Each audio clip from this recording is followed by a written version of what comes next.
जय हिंद दोस्तों, मेरा नाम है वेदश्री त्रिवेदी और हम लोग इस समय पढ़ रहे हैं फाइनेंशियल अकाउंटिंग। इसमें जो हमारा चैप्टर चल रहा है वो है ब्रांच अकाउंट। इस चैप्टर से रिलेटेड मैंने पिछला वीडियो आपको दिया था जिसमें मैंने बताया था कि ब्रांच क्या होती है, ब्रांच अकाउंट क्या होता है, ब्रांच और डिपार्टमेंट में क्या अंतर होता है, कितने तरीके की ब्रांचेज होती हैं और इस ब्रांच अकाउंट को पढ़ते हुए हम लोग कितने मेथड्स को पढ़ने वाले हैं। मतलब एक ओवरव्यू मैंने आपको दिया था ब्रांच अकाउंट का। उसमें आज हम लोग स्टार्ट करेंगे अपना पहला टॉपिक जिसको कहते हैं डेटर्स मेथड। तो आइए स्टार्ट करते हैं डेटर्स मेथड। सबसे पहला और सबसे इजी मेथड है ये।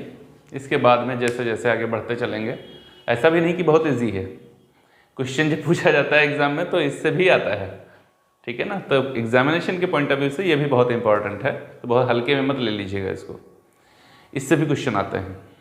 तो जब डेटर्स मेथड की बात करेंगे तो देखिए होता क्या है, एक तरफ हो गया हेड ऑफिस, एक तरफ कौन हो गया, हेड ऑफिस हो गया, ठीक है, और दूसरी तरफ हो गई ब्रांच। अब हेड ऑफिस क्या करता है, माल सप्लाई करता है किसको, अपने ब्रांच को, गुड्स जो है वो भेजता है इसको ब्रांच को, ठीक है। तो जब गुड्स भेजेगा तो ये दो तरीके से भेज सकता है। कौन कौन वो दो तरीके हो सकते हैं, तरीका होता है एट कॉस्ट और दूसरा होता है एट इनवॉइस प्राइस, इधर कॉस्ट प्राइस। तो दो मेथड बनेंगे, हम लोग देखेंगे कि कॉस्ट पर माल भेजा जा रहा है या फिर इनवॉइस प्राइस पर माल भेजा जा रहा है। इन दोनों में भी एक कंडीशन दो बनेगी, दो क्या यही सेम इसमें भी बनेगी। First condition, sales made only in cash, इधर sales made in cash and credit both, ठीक है ना। यही सेम यहां पर बनेगी बिल्कुल, ठीक है ना। चाहे फिर कॉस्ट प्राइस पर माल भेजा जा रहा हो और चाहे इनवॉइस पर भेजा जा रहा हो। जब ब्रांच के पास ये माल पहुंचेगा तो देखा जाएगा कि हेड ऑफिस ने इसको कॉस्ट पर भेजा था या इनवॉइस पर भेजा था, और उसके बाद में जो ब्रांच है उसने केवल कैश में माल बेचा है, उसको अधिकार है कि केवल कैश में आप माल बेचिए, या फिर कैश और क्रेडिट दोनों में बेच सकती है। इन चीज़ों को हमें ध्यान रखना होगा जब हम लोग पढ़ने चलेंगे ब्रांच अकाउंट। तो आज बेसिकली हम लोग इसमें बात करने वाले हैं जर्नल एंट्रीज की, कि ब्रांच अकाउंट में हेड ऑफिस डेटर्स मेथड के अंतर्गत कौन कौन सी जर्नल एंट्रीज अपने यहाँ करता है और कौन से अकाउंट्स अपने यहाँ बनाता है। तो डेटर्स मेथड में केवल एक अकाउंट बनाता है हेड ऑफिस अपनी पुस्तकों में और उसको कहा जाता है ब्रांच अकाउंट, और दूसरा कोई अकाउंट नहीं बनाता है और जर्नल एंट्रीज करता है। तो सबसे पहले हम लोग आज जर्नल एंट्रीज और ब्रांच अकाउंट का कंप्लीट फॉर्मेट इसी वीडियो में मैं आपको समझा दूंगा, और कोशिश करूंगा कि आज के बाद फिर अगर आप लग करके मेरे साथ उसको सुन लेते हैं मात्र समझने के उद्देश्य से, तो फिर उसके बाद आप कभी भूलेंगे नहीं, चीज़ें आपके दिमाग में सेट हो जाएंगी। मैं अपना प्रयास करूंगा कि आपको चीज़ें इसी तरीके से समझाई जाएं। तो चलिए स्टार्ट करते हैं जर्नल एंट्रीज की कौन कौन सी जर्नल एंट्रीज होती हैं हेड ऑफिस की बुक में। तो हम लोग को पढ़ना है journal entries in the books of head office. Head office की पुस्तकों में कौन कौन सी जर्नल एंट्रीज होती हैं। तो पहली एंट्री क्या होती है, देखिए हो सकता है ब्रांच नई नई ओपन हो रही हो और हो सकता है ब्रांच जो है वो पहले से चल रही हो। तो हम मानते हैं कि ब्रांच पहले से चल रही थी, तो अगर ब्रांच पहले से चल रही होगी तो कंपनी के पास में, ब्रांच के पास में कुछ ओपनिंग एसेट्स होंगी। तो for opening assets, opening assets, अगर प्रारंभिक संपत्तियां हैं तो एंट्री क्या करी जाएगी, एंट्री होगी आपकी name of branch account debit to sundry assets, sundry assets. Narration में आप लिखेंगे for balance of opening assets, for balance of opening assets. Question करेंगे तो हो सकता है उस क्वेश्चन में हमको ये एसेट्स कौन कौन सी मिलती हैं, कैश होती है, फर्नीचर होता है, स्टॉक होता है, डेटर्स होता है और पेटी कैश होता है। ये 5 एसेट्स हमको मिलती हैं। तो अगर हम क्वेश्चन में गए और इस टाइप की हमको एसेट्स मिली तो हम लोग लिखेंगे name of branch account debit to cash account, to stock account, to debtors account, to furniture account, to petty cash account, ऐसा करके लिख लेंगे। सबका बैलेंस इधर जोड़ के सबको डेबिट। अब बात आती है ये नेम ऑफ ब्रांच क्या है। जैसे कानपुर में ब्रांच खोली गई तो नेम ऑफ ब्रांच की जगह हम लोग लिखेंगे कानपुर ब्रांच अकाउंट, अर्थात जिस स्थान पर ब्रांच खोली गई है उस स्थान का नाम ब्रांच के आगे जोड़ दिया जाता है। ऐसा क्यों किया जाता है? क्योंकि हेड ऑफिस के अंडर में कई सारी ब्रांचेस हैं, कानपुर में, आगरा में, लखनऊ में, देहरादून में, कोलकाता में, चेन्नई में, हर जगह ब्रांच है। अब कैसे पहचानेंगे कि ये व्यवहार कौन से ब्रांच का है? तो व्यवहार पहचाना जा सके किस ब्रांच का है, इसके लिए क्या किया जाता है, उस ब्रांच से पहले उस शहर का नाम लगा दीजिए जिस शहर में वो ब्रांच स्थापित है, तो पता चल जाएगा आसानी से कि कौन सी ब्रांच से ये व्यवहार हुआ है। इस वजह से name of branch account. Okay, अब बात आती है कि चल ये तो असेट्स हो गई, अगर ओपनिंग लायबिलिटीज हुई तो एंट्री क्या होगी? देखो, for opening liabilities, for opening liabilities याद कैसे करना है? एसेट्स का जस्ट अपोजिट। यहां क्या लिखा है? टू सन्ड्री एसेट्स, तो यहां लिखेंगे sundry liabilities, sundry liabilities account debit to, ऊपर क्या था? नेम ऑफ ब्रांच, तो यहां टू में आएगा, to name of branch account for balance of opening liability. ये ओपनिंग लायबिलिटी कौन सी होती है? क्रेडिटर्स होते हैं और आउटस्टैंडिंग एक्सपेंस होते हैं। मोस्टली क्वेश्चन में हमको ये 2 ही लायबिलिटी मिलेंगी, क्रेडिटर्स और आउटस्टैंडिंग। बात क्लियर? तो इधर हमने माल भेज दी, इधर हमारे पास ओपनिंग एसेट्स हो गई और इधर ओपनिंग लायबिलिटीज हो गई। अब दूसरा व्यवहार क्या होगा? तो इसके बाद में हेड ऑफिस ब्रांच को माल भेजेगा बेचने के लिए। ब्रांच केवल एजेंट के तौर पर काम करता है, उसको माल सप्लाई करती है हेड ऑफिस। तो हेड ऑफिस ने माल भेजा तो हम लोग क्या लिखेंगे अगली entry? For goods sent to branch. अगर ब्रांच को भेजा गया है माल तो फिर एंट्री क्या करी जाएगी? देखो, name of branch account debit. Okay, name of branch account debit to goods sent to branch account. Narration यही सेम रहेगा, for goods sent to branch. जब ब्रांच को माल भेजा, मान लो ब्रांच कुछ डिफेक्टिव उसमें निकल आया तो ब्रांच वापस कर देगी हेड ऑफिस को। अगर ब्रांच हेड ऑफिस को वापस करेगी तो एंट्री क्या होगा? Goods return by branch.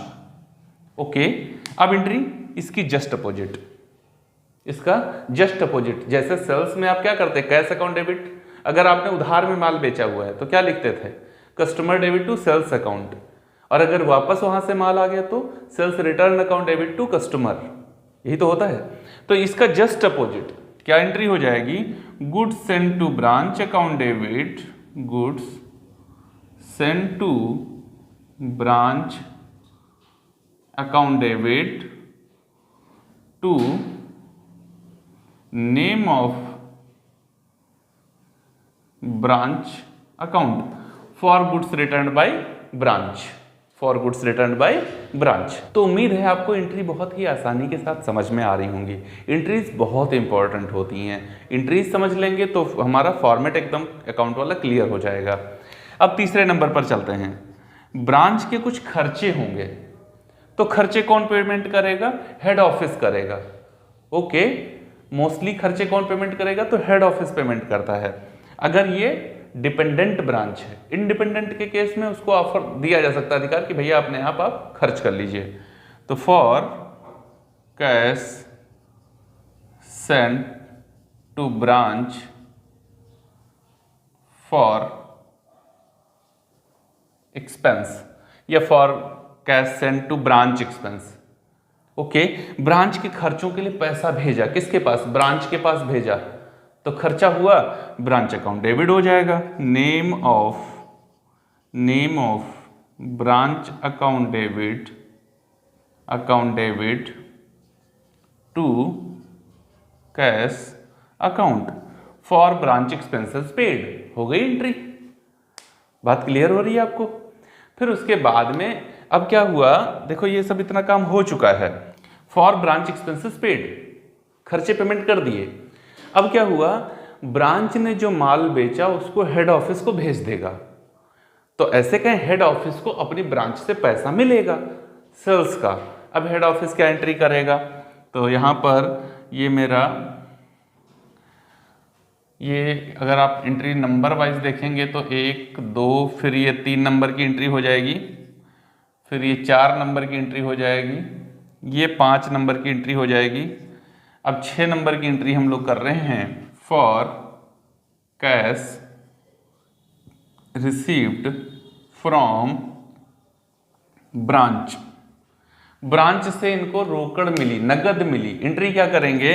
देखो अब इनके पास पैसा आ रहा है, तो कैश और bank account debit, cash oblique bank account debit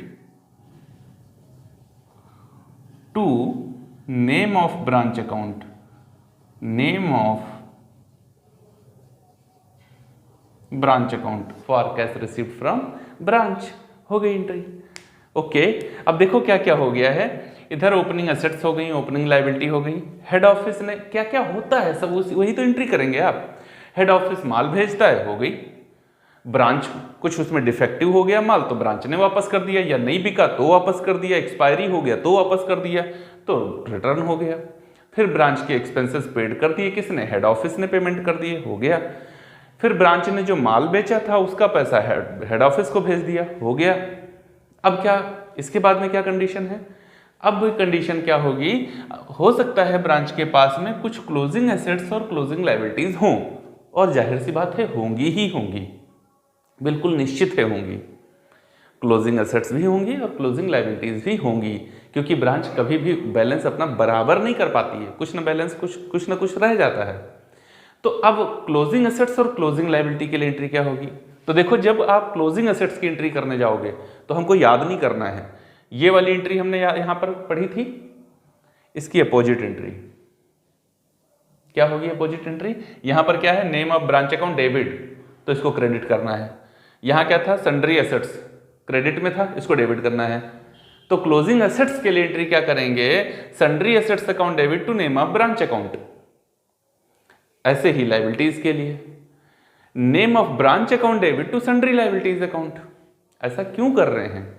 देखिए जितनी भी एसेट्स होती हैं तो एसेट्स का जो ओपनिंग बैलेंस होता है वो डेबिट होता है ऑलवेज। एसेट्स का ओपनिंग बैलेंस ऑलवेज क्या होता है? डेबिट होता है। तो जब मैंने name of branch account debit में लिखा तो सबकी सब ओपनिंग एसेट्स डेबिट आ गई। अरे तो जिसका ओपनिंग बैलेंस डेबिट होगा उसका क्लोजिंग बैलेंस क्रेडिट तो अपने आप हो जाएगा।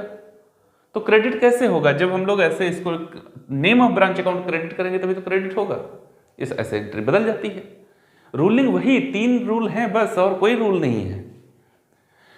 यहां आओ, sundry liabilities account debit to name of branch. क्यों? क्योंकि जितनी भी ओपनिंग लायबिलिटीज होती हैं सबका बैलेंस क्रेडिट होता है, तो बैलेंस इनका क्रेडिट हो गया था इस कंडीशन में। तो जब ओपनिंग लायबिलिटी का बैलेंस क्रेडिट होगा तो क्लोजिंग लायबिलिटी का बैलेंस क्या होगा? डेबिट हो जाएगा।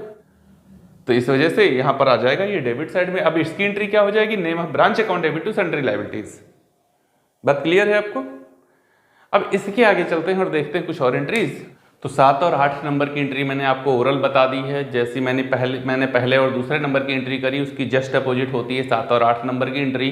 अर्थात नंबर से वैसे कोई फ़र्क नहीं पड़ता है, 7 8 वाली 8 7 पे भी हो सकती, कोई फ़र्क नहीं पड़ेगा, ठीक है ना। वही अक्षय कुमार वाली बात, लाने को सोना चांदी भी ला सकता था और चांदी सोना भी ला सकता था, तो कुछ भी हो सकता है, इसमें कोई दिक्कत नहीं है। बात क्लियर है। अब हम लोग बात करते हैं इसके आगे चल करके। तो जो goods send to branch account है ये क्लोज कर दिया जाता है। तो हमारी 9 नंबर की एंट्री होगी goods send to branch account closed.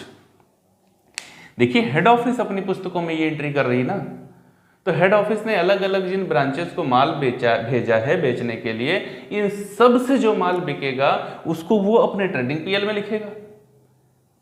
बात क्लियर है। तो इस वजह से इनका बैलेंस जितना होता है वो ट्रेडिंग अकाउंट में ट्रांसफर किया जाता है। बात आती है कि एंट्री क्या बनेगी। अरे एंट्री की क्या बात है भाई, इसकी एंट्री क्या बनेगी,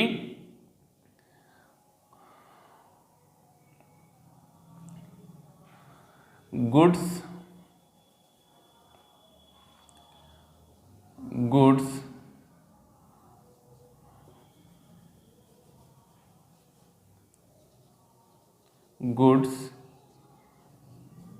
sent to branch account debit to trading account। जो माल हेड ऑफिस ने ब्रांच को भेजा था बेचने के लिए, उसको बिक्री मान करके, जब माल बिका हुआ मान करके हेड ऑफिस क्या करेगा, अपने ट्रेडिंग अकाउंट में ट्रांसफर कर देगा। अब ट्रेडिंग देखो, टू ट्रेडिंग लिखा हुआ है, तो जब ट्रेडिंग अकाउंट बनाओगे तो ट्रेडिंग में पोस्टिंग करने जाओगे, ट्रेडिंग यहाँ पर क्रेडिट है, तो आप क्रेडिट साइड में पोस्टिंग करोगे, क्या लिखोगे, by goods send to branch account. और बाय सेल्स आप किधर लिखते थे, ट्रेडिंग के क्रेडिट में लिखते थे, तो सेल्स की जगह पर आपका by goods send to branch हो जाएगा। बात क्लियर हो गई। तो सब कुछ हो गया है। अब और क्या करना होगा आगे, तो हमको अब आगे क्या करना है, ट्रेडिंग अकाउंट, वहां जो हमने ब्रांच अकाउंट बनाया है उसमें या तो प्रॉफिट होगा या लॉस होगा, ठीक है ना। तो for profit on branch account, अगर ब्रांच अकाउंट में प्रॉफिट हो गया तो क्या लिखेगी हेड ऑफिस अपनी पुस्तकों में। तो हेड ऑफिस अपनी पुस्तकों में क्या लिखेगा, वो एंट्री करेगा name of branch account debit to journal PL account for profit on branch account. Okay, अब यहां समझिए आप, जर्नल पीएल क्यों लिखा, पीएल क्यों नहीं लिखा।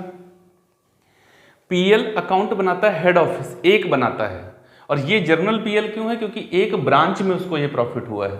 ऐसी कई सारी ब्रांचेस होंगी, किसी में प्रॉफिट, किसी में लॉस, किसी में प्रॉफिट, किसी में लॉस, तो वो पीएल तब लिखेगी जब अपना ट्रेडिंग पीएल बनाएगी, वहां पर पीएल अकाउंट यूज होता है, मतलब टू नेट प्रॉफिट यूज किया जाता है। ब्रांच में हमेशा क्या होता है, जर्नल पीएल होता है, वो पीएल अकाउंट डायरेक्ट नहीं यूज किया जाता है, ये डायरेक्ट नहीं इन्वॉल्व हो रही है यहाँ पर हेड ऑफिस, ये ब्रांच का एक एस्टीमेट है, इस वजह से जर्नल पीएल रहता है।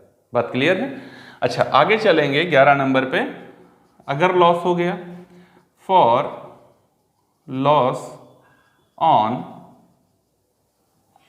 ब्रांच अकाउंट, लॉस हो गया तो एंट्री इसकी जस्ट अपोजिट हो जाती है, जनरल पीएल अकाउंट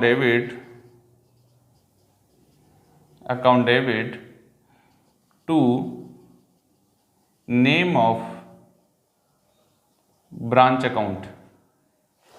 अब देखिए नियम एकदम क्लियर हो रहा है, जब प्रॉफिट होता है तो पीएल का बैलेंस क्या होता है, क्रेडिट होता है, देखो क्रेडिट हो रहा है, बात समझ में आ रही है आपको।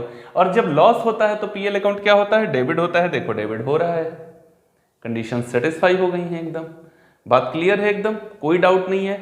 तो यह 11 एंट्रीज हैं, जिसमें से 9 मैंने कराई हैं, 2 ओरल आपको समझाई हैं। इतना करने पर ही आपकी सभी एंट्रीज हो जाती हैं डेटर्स मेथड में। और ये कहने को डेटर्स मेथड है, आप जितने भी आगे हम लोग मेथड पढ़ेंगे, चाहे वो डेटर्स मेथड पढ़ रहे हों, चाहे स्टॉक एंड डेटर्स मेथड पढ़ रहे हों, चाहे फाइनल अकाउंट्स मेथड पढ़ रहे हों, और चाहे होलसेल मेथड पढ़ रहे हों, एंट्रीज यही चलती हैं। 1-2 एंट्रीज थोड़ी थोड़ी बीच बीच कहीं बदलेंगी, नहीं तो यही एंट्रीज चलेंगी। तो ये एंट्रीज जो 11 मैंने आपको बताई हैं, ये तब की जाती हैं जब हेड ऑफिस से ब्रांच को कॉस्ट पर माल मिलता है और वो कॉस्ट पर ही उसको सेल करता है और ओनली कैश में सेल करता है, क्रेडिट में सेल नहीं करता है। क्रेडिट में सेल करेगा तो थोड़ी सी कंडीशंस और बढ़ जाती है, और जब माल हेड ऑफिस से ब्रांच को बीजेक मूल्य पर अर्थात इनवॉइस प्राइस पर मिलता है तो उसमें 2 एंट्रीज और बढ़ जाती, तो उसको जब हम आगे पढ़ेंगे तो वहां पर आपको समझाएंगे। कुल मिलाकर के अगर ये 11 एंट्रीज आपने समझ ली हैं तो फिर कोई भी क्वेश्चन हो, ये 11 लगभग सब कहीं आती ही आती हैं, इसमें कोई दो राय नहीं है। तो उम्मीद है एंट्रीज आप बेहद आसान तरीके से समझ गए होंगे और समझ गए होंगे। अगर समझे हैं तो अपनी प्रतिक्रियाएं हम तक भी पहुंचाया करें, और चैनल को सब्सक्राइब नहीं किया है तो कर लीजिए ताकि मेरे आने वाले वीडियोस का नोटिफिकेशन आपको आसानी के साथ मिल सके। इसके बाद हम लोग देखते हैं कि ब्रांच अकाउंट का फॉर्मेट कैसे बनाया जाता है, और मैं अब आपको ब्रांच अकाउंट से ही एंट्री बनाना सिखाऊंगा कि कैसे ब्रांच अकाउंट से ही एंट्री बना सकते हैं। एंट्री से अकाउंट बना सकते हैं तो अकाउंट से एंट्री भी बना सकते हैं। तो फॉर्मेट ये रहेगा हमारा, ब्रांच अकाउंट का सबसे ऊपर हेडिंग पड़ती है ledger in the books of head office, और हेड ऑफिस के लेजर में हम लोग अकाउंट बनाने जा रहे हैं ब्रांच अकाउंट। ब्रांच से पहले नेम ऑफ ब्रांच, याद रखिएगा क्वेश्चन में नेम ऑफ ब्रांच मत लिख दीजिएगा, वहाँ पर नेम ऑफ की जगह पर वो स्थान का नाम होगा जहाँ पर ब्रांच खोली गई है। अब देखो क्वेश्चन जब हमसे पूछा जाएगा तो या तो जर्नल एंट्रीज पूछी जाएंगी और या तो पूरा कंप्लीट फॉर्मेट हमसे नेट प्रॉफिट जर्नल पीएल कहेगा करने के लिए। तो एंट्रीज कहेगा तो अकाउंट नहीं कहेगा, अकाउंट कहेगा तो एंट्रीज नहीं कहेगा, दोनों में से कुछ एक ही हमको करना होगा। तो अगर हमने से जर्नल एंट्री पूछेगा तो मैंने एंट्री आपको बता रखी है कि ऐसे आप कर लीजिएगा। अगर अकाउंट पूछ ले तो अकाउंट कैसे बनाएंगे, डायरेक्ट अकाउंट। डायरेक्ट अकाउंट देखो ऐसे बनाएंगे, एसेट्स का बैलेंस होता है डेबिट, तो डेबिट साइड में लिखेंगे सबसे पहले to sundry assets account, dash कर देंगे। यहां पर नीचे क्या क्या आ सकता है, कैश कितना है लिख लेंगे, डेटर्स कितने हैं लिख लेंगे, पेटी कैश कितना है लिख लेंगे, फर्नीचर अगर है तो उसको भी लिख लेंगे, और ऐसे मान लो ये सब है तो इन सबको लिख करके बाहर कर देंगे ऐसे। ओके, अब लायबिलिटीज का बैलेंस क्रेडिट होता है तो by sundry liabilities account, dash करेंगे, नीचे क्या आएगा, क्रेडिटर्स और आउटस्टैंडिंग एक्सपेंस, ऐसे बाहर कर दिया। उसके बाद में हेड ऑफिस ने ब्रांच को माल भेजा डेबिट साइड में, to goods send to branch account, यहां लिख दिया। ब्रांच ने वापस कर दिया हेड ऑफिस को, तो क्रेडिट साइड में बाय सेंड टू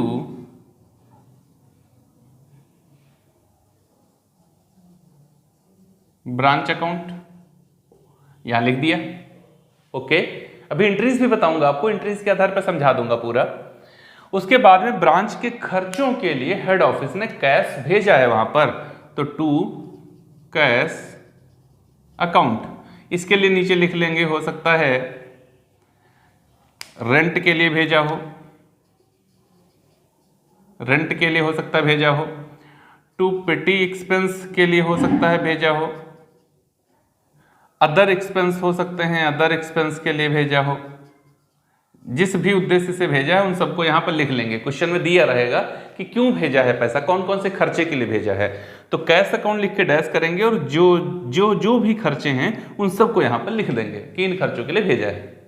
इसके बाद क्या होगा, ब्रांच माल बेच देगी नगद में, केवल नगद बेच रही है अभी, और जितना कैश आएगा ब्रांच के पास वो उठा के अपने हेड ऑफिस को भेज देगी। तो कहां लिखेंगे, क्रेडिट साइड में लिखेंगे, क्या लिखेंगे, बाय बैंक अकाउंट, यहां पर लिख दिया बाय बैंक अकाउंट क्या है। उसके बाद क्या होगा, क्लोजिंग एसेट्स और क्लोजिंग लायबिलिटीज, तो एसेट्स देखो यहां थी, इनको यहां ले आओ, bye sundry assets. Okay, sundry assets में क्या क्या, सेम यही, जितनी भी होंगी लिख लेंगे। हो सकता है हमारे पास में कैश हो सकता है फर्नीचर हो, ओके, जो जितना भी होगा वो लिख लेंगे। लायबिलिटीज को इधर ले आओ, to sundry liabilities dash, sorry इसको डैश कर देंगे। यहां पर आपके पास में क्रेडिटर्स एंड आउटस्टैंडिंग जो भी होगा उन सबको लिख देंगे यहां पर हम लोग। बात क्लियर हो गई। अब इसके बाद में या तो प्रॉफिट होगा या लॉस होगा, तो मोस्टली हम लोग प्रॉफिट की उम्मीद करेंगे, क्योंकि कोई भी व्यवसाय किया जाता है तो उसका मुख्य उद्देश्य लाभ कमाना ही होता है। वैसे लाभ कमाने से भी पहले उद्देश्य होता है सेवा, पहले सेवा फिर लाभ। अगर केवल लाभ और लाभ के लिए काम करेंगे तो आपका व्यापार कभी चलने वाला नहीं है। जितनी बढ़िया सर्विसेज देंगे व्यापार उतना बढ़िया चलता है। तो पहले सेवा फिर लाभ का भावना होता है, लेकिन ये केवल किताबों में होता है, मुख्य उद्देश्य लाभ कमाना ही होता है। तो यहाँ पर टोटल करते हैं, यहाँ लेकर आते हैं और ये वाला टोटल इससे माइनस करते हैं। अगर हमारा बैलेंस यहाँ आ गया तो डेबिट साइड में लिखेंगे टू जर्नल पीएल अकाउंट, और बाई चांस यहां आ गया, इधर का टोटल बड़ा हुआ, इधर आया डिफरेंस, तो उसको क्या लिखेंगे, बाई जर्नल पीएल अकाउंट। यहां का मतलब होता है लॉस और यहां का मतलब होता है प्रॉफिट। अगर इधर आ रहा है टू जर्नल पीएल तो इसका मतलब प्रॉफिट है, इधर आ रहा है तो इसका मतलब है लॉस है। बात क्लियर। अब मैंने फॉर्मेट तो आपको बता दिया, थोड़ा स्पीड में भी बता दिया है। अब आपको एंट्री इससे बता देता हूं कैसे करेंगे और कैसे मैंने एंट्रीज के आधार पर ही इसको पोस्ट किया हुआ है। लेजर पोस्टिंग की रूलिंग क्या होती है।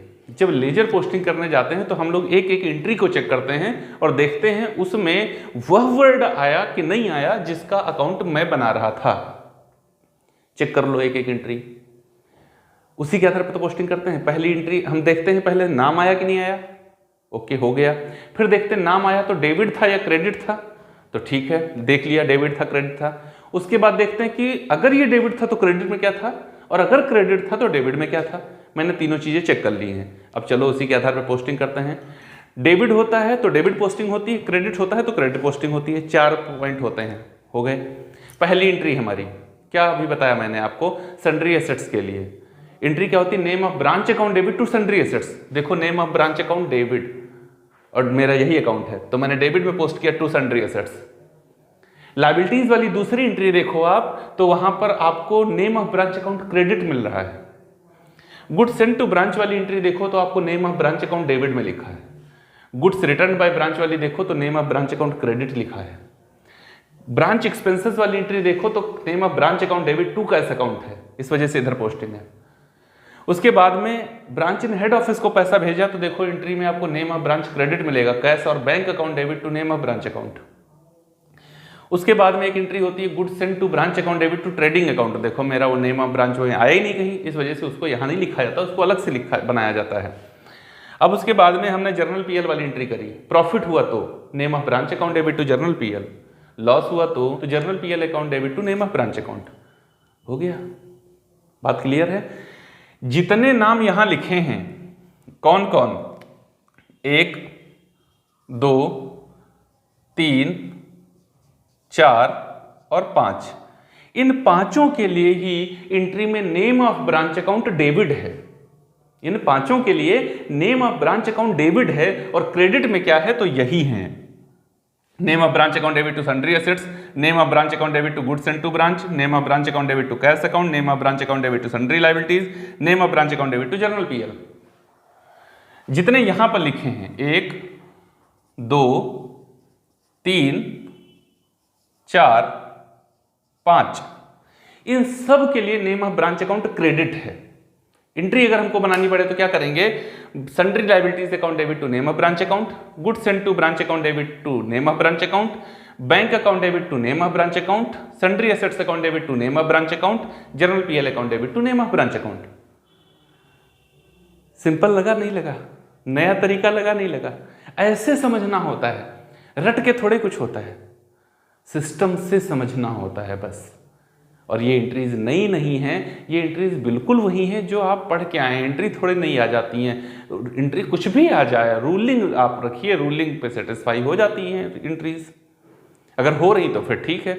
लेजर पोस्टिंग जो आप 11th 12th में पढ़ते हैं वो फिर कभी नहीं बदलता, सेम वही रहता है। आप कुछ भी पढ़िए जाके आगे, रूलिंग थोड़े बदल जाएगी, वो रूलिंग बिल्कुल वही रहती है। कॉन्सेप्ट, कन्वेंशंस, प्रिंसिपल्स और रूलिंग कभी नहीं बदलती, चाहे आप कितना भी आगे चले जाएं। जब आप स्टार्टिंग कर रहे होते हैं तो ये चीज़ें आपको स्टार्टिंग से एकदम डीप में पढ़ाई जाती हैं, और जब आप आगे जाने लगते हैं तो चीज़ें आपके लिए और विस्तृत कर दी जाती हैं और उन चीज़ों को पीछे छोड़ दिया जाता है, लेकिन ये समझते हुए छोड़ दिया जाता है कि ये कॉन्सेप्ट आपके दिमाग में ऑलरेडी होंगे और उन्हीं कॉन्सेप्ट के आधार पर आप चीज़ों को एग्जामिन कर रहे होंगे और उनको समझ रहे होंगे। और यही उम्मीद हम भी आपसे करते हैं कि आज जर्नल एंट्रीज और ये ब्रांच अकाउंट का फॉर्मेट आप बहुत ही भली भांति समझ गए होंगे। जैसा भी समझें अपनी प्रतिक्रियाएं हम तक भी पहुंचाया करें। आपकी प्रतिक्रियाएं हमारे लिए महत्वपूर्ण होती के लिए और अधिक मेहनत से पढ़ाने के लिए प्रेरित करती हैं। यदि हमारा चैनल सब्सक्राइब नहीं किया है तो कर लीजिए और बेल आइकन को जरूर प्रेस कर लीजिए ताकि आने वाले वीडियोस का नोटिफिकेशन आपको आसानी से मिल सके। अब हम लोग इससे रिलेटेड अगले वीडियोज़ में एक क्वेश्चन करने वाले हैं न्यूमेरिकल प्रॉब्लम सोल्यूशन देते हुए।